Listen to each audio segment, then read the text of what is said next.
Sinar Pamulang. Cerita ini terjadi di daerah Pamulang Barat pada masa kerajaan Banten dan penjajahan Belanda. Pada masa itu, ada seorang pria Parubaya yang hidup bersahaja bernama Ki Kamung. Meskipun ia tidak tercatat sebagai pahlawan, namun ia adalah sosok yang alim, tekun beribadah, dan namun dia dikenal pantang menyerah, terutama dalam menolong penduduk sekitar yang tertindas penjajahan. Sehari-hari ia menghidupi dirinya dengan mencari ikan di sungai, juga di telaga. Tak lupa, ia membagikan hasil tangkapan itu kepada penduduk yang membutuhkan. Ki Kamung juga sosok yang alim, tekun beribadah, dan pandai bersilat. Bahkan gurunya pun membekali ia dengan kesaktian.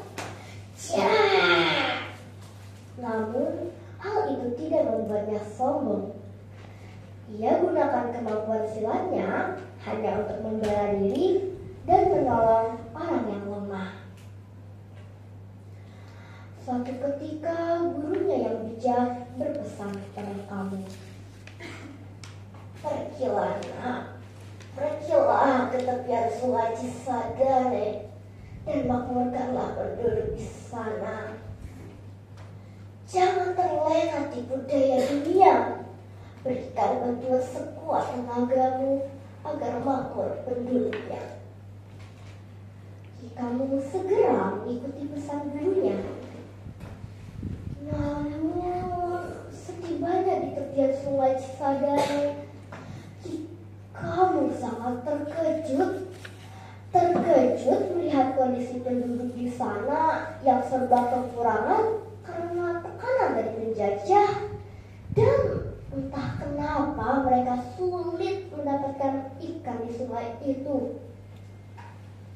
"Oh Tuhanku, apakah mungkin di sini hamba harus berbakti? Bila ya, maka tuntunlah hamba dalam melaksanakan amanah ini." Doa Ki Kamung. Tak jauh dari situ, ia melihat sepetak tanah dan seakan-akan ada yang menuntunnya. Ia mengambil segenggam tanahnya sambil berdoa. Tiba-tiba muncul sesosok makhluk, seekor ular belang. "Apa yang kau lakukan di sini, hai orang asing?" seru makhluk tersebut. "Siapakah engkau?" tanya Ki Kamung.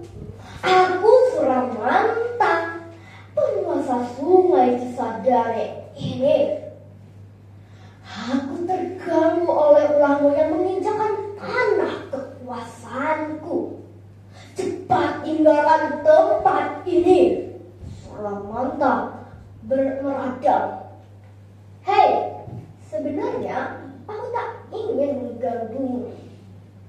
Dan bukankah tanah ini tanah milik Tuhan yang Maha Esa?" Tidak bisa. Ini adalah wilayah kekuasaanku. Ikan-ikan di sungai juga milikku. Akan kulibas siapapun yang mencoba mengambilnya. Dengan amarah, Suramanta menggigit tubuh Ki Kamung. Tak tinggal diam, Ki Kamung memanfaatkan angin, mengimpun kesaktiannya. Jurus angin berkuat. Suramanta pun roboh, terjatuh, tak berkutik. "Hei Suramanta, jangan kau ganggu lagi penduduk di sekitar sungai Cisadane ini. Biarkan mereka mencari ikan di sungai ini," seru Ki Kamung.